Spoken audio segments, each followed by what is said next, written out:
this negative talk about MAGA is going to hurt Biden's election campaign. But can we just stop that stuff and actually grow up and treat other people with respect and listen to them?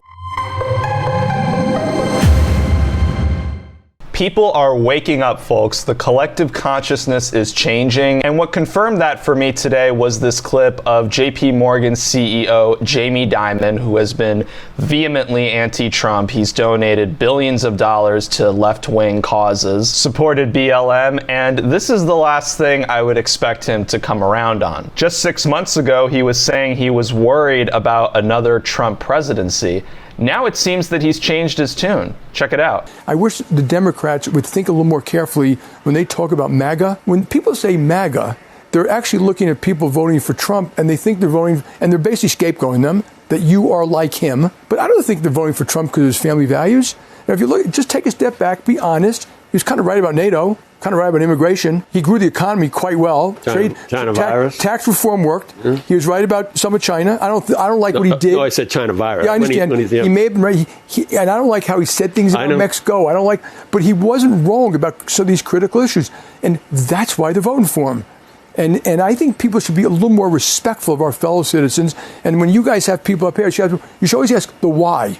Not like it's a binary thing. You're supporting Trump, you're not supporting Trump. Why are you supporting Trump? It's hard to hate 75 million of your fellow Americans. I agree. It's done crazy. And, the Democrats have done a pretty good job with the deplorables, hugging onto their Bibles and their beer and their guns. I mean, really?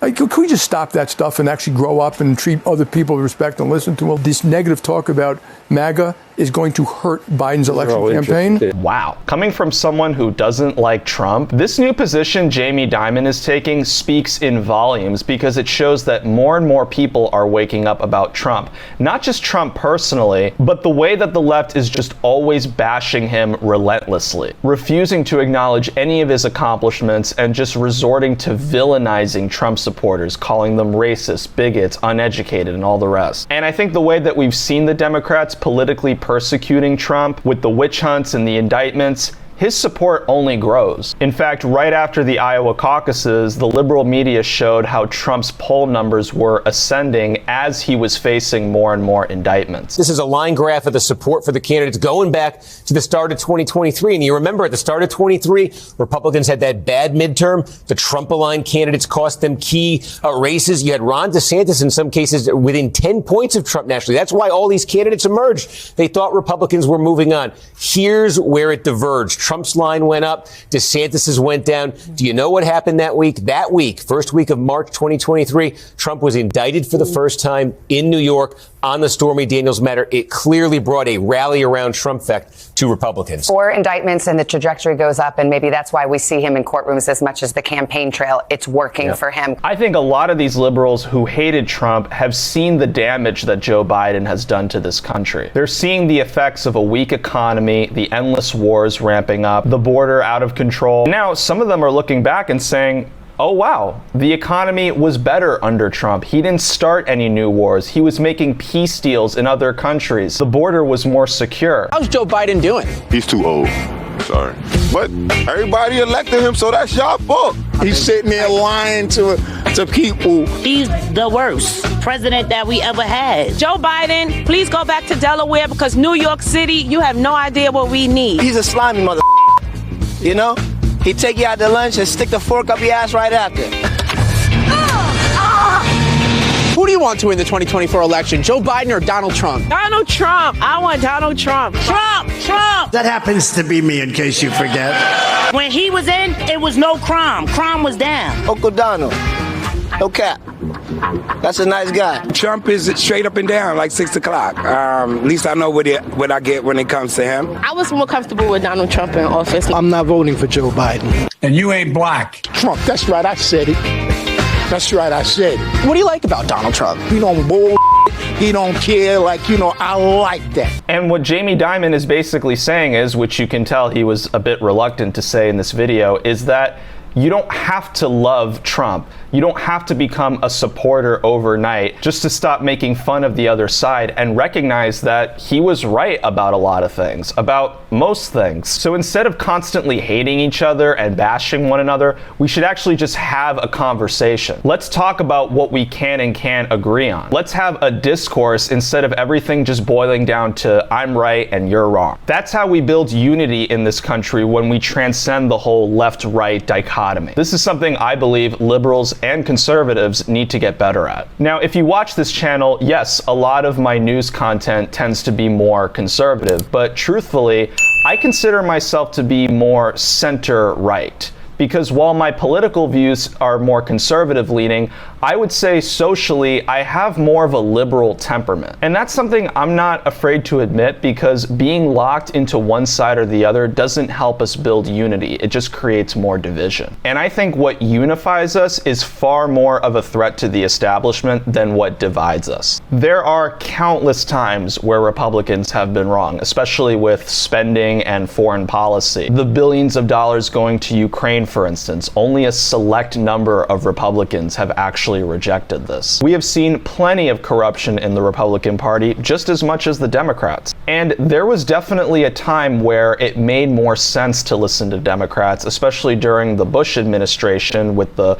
wars in the Middle East. They're still going on today. Liberals used to be more anti-war, anti-government. They supported free speech. They spoke out against big pharma. Now, those beliefs have shifted, and conservatives are saying a lot that makes more sense, in my opinion, but the system today is far from anything orderly. It's still a total mess. You have problems on both sides, and we have a new faction on the conservative side that is very different from the Republican Party as a whole. The grassroots MAGA, America First people, they aim to create an entirely new movement for we the people. Get this country back to its former roots and restore the values that our founding fathers intended. Very different from the neocon warmongers like Bush and Cheney. On the more liberal side of the aisle, you have people like RFK Jr. who are trying to bring the Democrat Party back to its former roots, the classical liberal values that Democrats once stood for. And what's amazing is he is bringing liberals and conservatives together on ideas that we can all agree on, like doing something about big pharma. Before there was MAGA, before there was RFK, most of the politicians were doing everything to get away from the mission of we the people, and instead have only cared about their own power, enriching themselves, and keeping their crimes from getting exposed. But that being said, there is a reason why throughout history there have always been liberal and conservative beliefs, and you're never going to take that away. Because you need a balance of perspectives, and I don't think we want to live in a world that is too conservative or too liberal.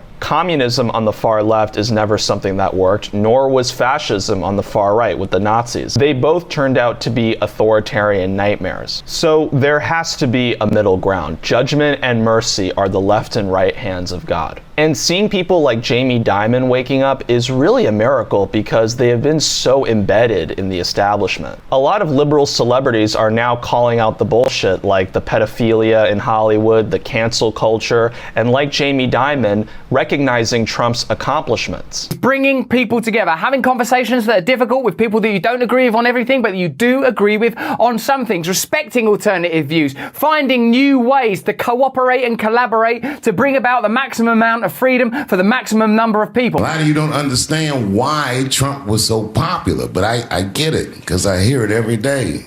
He's very loved. That first debate, I'd never seen anything like it.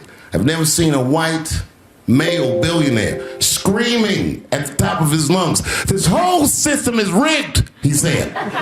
And across the stage was a white woman, Hillary Clinton and Barack Obama, sitting over there looking at him like, "No, it's not." I said, "Now wait a minute, bro. It's what he said." He said, "I know the system is rigged because I use it."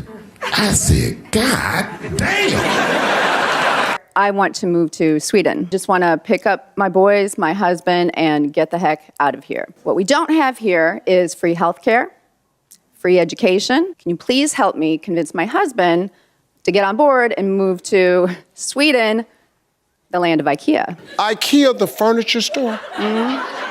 You talking about the stuff where you got to put all the stuff together? Hell, that's why they probably got free healthcare over there. Because everybody done hurt themselves putting all them damn tables goes together. I want to encourage you to stay here in this country. Donald Trump is not going to be that bad. He's going to make a Kia bring their ass over here and start building them desks and stuff in America, because he's going to make America great again. Let's go, Donald Trump! Talking of all you perverts, it was a big year for paedophile movies. Surviving R. Kelly, Leaving Neverland, Two Popes. Shut up. We were going to do an in memoriam this year, but when I saw the list of people that had died, it wasn't diverse enough. It was mostly white people. Spoiler alert, season 2 is on the way, so in the end, he obviously didn't kill himself. Just like Jeffrey Epstein. Shut up. I know he's your friend, but I don't care. You had to make your own way here in your own plane, didn't you?